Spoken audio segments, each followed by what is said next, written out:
Welcome to the Joy Breathing. I'm Andy, and today I'm going to talk about the difference between breath awareness, breath control, and breath work. Now, you might be wondering why I might want to differentiate between those three modalities. But when I first started out on my journey, I kind of thought there was either meditation or breath work. I didn't really know there was all of these different things in between and what they could all bring. And then becoming a breathwork instructor, and a little bit before that with my journeys and my experiences, I learned quite quickly that there's so much to breathing and breathing exercises and breathwork and meditation, of course, that all kind of have different intentions, different rhythms, and different styles. So this video really is about sharing with you my experiences, sharing with you my knowledge, and hopefully, if you're new to your journey, you know where to go and how to find what you're looking for. So let's start with breath awareness. Breath awareness is basically it's a Buddhist practice, really, and it stems from something called anapana, which translates to mindfulness of breathing. And essentially, it's just watching the breath or observing the breath come in and come out of the body without really any desire to change it or wish for it to be any different or speed it up, slow it down, judge it, or any of those things. It's literally just breath awareness, just being aware of the breath as it flows in and out of the body. I first learned this really I first learned it from a tantra teacher, but he learned it through Vipassana that then I did as well. So Vipassana is watching the sensations in the body, and the breath is a big part of that. So as we breathe in through the nose or mouth, but ideally through the nose, we can watch the breath flow down into the body and how it activates all of the different physical sensations, emotional sensations, mental sensations, and how it just observes and brings everything to life. So that's breath awareness. It's a wonderful technique to do to be in the present moment and to connect to the breath, this life force energy that's always breathing without our awareness. And for me personally, it's just a wonderful technique to kind of fall back on whenever things are moving too fast, whenever I'm in public, speaking on the camera, having a difficult conversation, or just want to be more present. I just come back to the breath, observe the quality of my breath, and really take a lot of insights from that. Especially if things get heated as well, because often it can be a sign of it can be the first thing to change in any given situation. So if I'm angry, my breath speeds up, which is an indicator for me that to really just slow down. Don't let the anger overcome me. And then with a calm breath, my nervous system calms down. My mind, the chatter in my mind or the agitation in my mind calms down. It can take time, of course, but with a few breaths, it can really slow down. So with the awareness, the awareness comes first. That's what I'm trying to say. And yes, it can be a wonderful insight into what's going on internally. So with the mind and the heart and the emotions. So that's my go-to. A wonderful technique that also I love to use is this practice called 50-50. And because the breath is always breathing, we can observe it while we're talking, while we're walking, while we're eating, dancing, playing, in the bath, wherever we find ourselves. We can keep a little bit of awareness on the breath and a little bit of awareness on the task at hand. So 50-50 is that kind of split. It can be more difficult at times than others.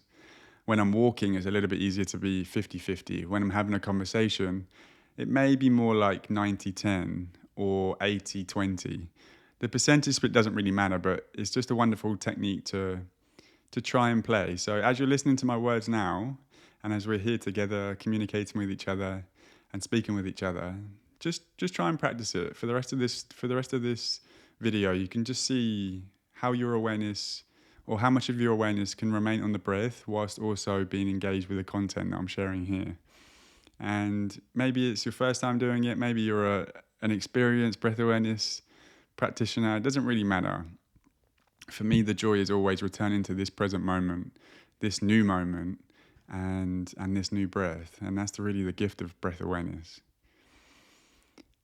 From breath awareness, we go to breath control. And this is a wonderful, wonderful part of the breathing community.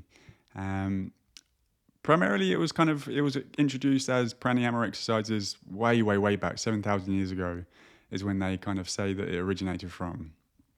So it's been going a long time. And essentially, breath control is kind of in the name. It's controlling the breath. And there are so many reasons to do this, and each one has a different intention and a different quality to it as well. So some exercises breathe through the nose, others breathe through the mouth, others breathe through each individual nostril, and some speed the breath up, slow the breath down, breathe in a rhythmical manner, breathe in a consistent, smooth manner, breathe more fast and rapid. There can be so many different versions of this, and yeah, there's so many kind of different reasons to do each one. Breath of fire, which is one from Kundalini, which is more of a forceful exhale through the nose, is great for energizing the body, bringing heat into the body, kind of in the name, breath of fire, but bringing heat into the body and really kind of activating the oxygen in the lungs. Whereas something like box breathing, or square breathing, which is in for 4, hold for 4, exhale for 4, hold for 4, and just goes around in this box or square rhythm, is great for creating emotional stability or just creating a calm mind. I often use this breath before I speak in public, as it just kind of really relaxes my nervous system and brings me into that calm state. The Navy SEALs also use this breathing techniques before they go into intense combat, so that shows you just how effective it can be. Other ones, like I said, breathing in through each nostril.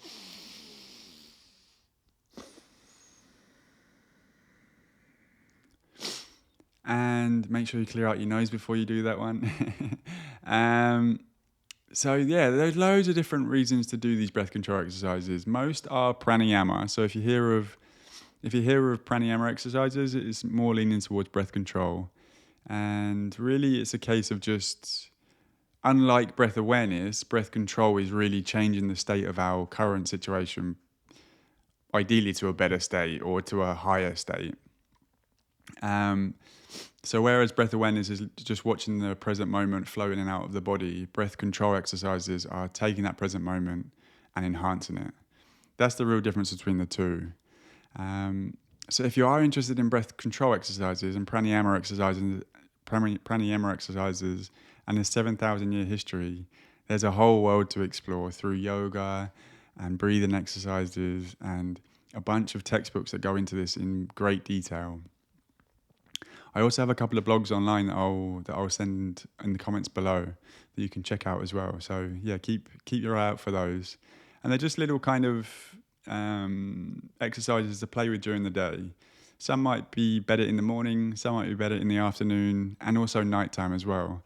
There's a breathing exercise for every single moment in each day, and I often utilize them at different times as well. So just before I'm going to bed, for example, I'll breathe in for 4 and out for 8, in for 6 maybe, and out for 10, or whatever my state is. It could be in for 2, out for 5, depending on how busy my mind is, will allow me to either breathe deeper or shallower. But then over time, it reduces down and really sinks me into a deep sleep. So just a few examples of breath control. And then breath work, which for me for a long time was like the umbrella name for all of it. I didn't really know these different terms and ways. So breath work was the one for me. And then I found out actually it's a bit more nuanced than that. So breathwork, the easiest way to explain breathwork, really, if you're new to this whole scene, is that it's a combination of breath awareness and breath control. So often breath work is done with the awareness of the breath flowing in and out of the body, whilst also adding a little bit of intensity and speed and kind of force to the breath. There's far less emphasis on the control part though. So in a breathwork session, typically it's done over maybe 1 or 2 hours, depending on the technique. And although it's breathed with more intensity and more depth, there's less kind of control or rhythm to the breath. Normally, there are 1 or 2 techniques that offer that kind of rhythmical style, but normally it's breathed in through the mouth or nose. But in a lot of breathwork techniques, it's breathed in through the mouth, and it just goes in a rhythm of the breather and the music and the intensity of the journey. And it can really build quickly. I don't know if you've ever done a breathwork session, but it can really build and build and build and build to this really quite beautiful moment. Also challenges in there. Whenever we explore the psyche and bring more energy into the body, it can stir things up. So it's not always blissful and joyful. It can be challenging and difficult at times. But often at the end of those experiences, there's often insights and wisdom that can come from what was kind of felt in those moments. So for the breathwork technique, if you want to go and find, if you want to go and explore it for yourself, there's a bunch of different techniques around. I think there's like 50 or even 60 now. Some of the big ones are holotropic breathing or holotropic breathwork, which was pioneered by Stan Grof and Christina Grof in I think the 60s. So that's like been going for a long time. Obviously, one of my favorites is Wim Hof. I think he's just incredible and funny and witty, and he's done incredible things for science. So his technique's always great, the Wim Hof method. Then there's conscious connected breath work, which for me is a wonderful technique. It's intense, but it's a wonderful technique, and it can really it has brought a lot of insights into my life. Then there's vivation, which is finding pleasure through breathing. There's, what else is there? Of course, there's Soma breath, which is my favorite breath work. And that's the one I teach and I guide and also practice every day. That is my one that I practice every day. So not the full hour, that would be way too intense, but I do a 20-minute breath work with Soma breath, and that really enhances my day-to-day practice. So these are just a few options for you. There's so many around as well. So if you want to explore, you can find the right practitioner, you can find the right location even, you can find the right online course, and also the teacher and the teachings. Everyone is so different, although they're very similar in many ways. How they're actually delivered is very different. So there's no right or wrong way here. There's nothing to achieve, nothing to kind of say this is right, that's wrong. It's such a personal journey, and I found that once I allowed myself to explore in that personal way, I was able to be free just to pick and choose what I wanted. And that's also a key part. Pick and choose what you want. You don't have to just pick one path and go down one path. You can add breath awareness, add a few breath control techniques that you love, add a few breathwork techniques or one breathwork technique that you love, and kind of create this kind of holistic breathing lifestyle that suits you. I know I did, and it completely changed my life. So blessings on your journey. I hope this has brought some insights to you.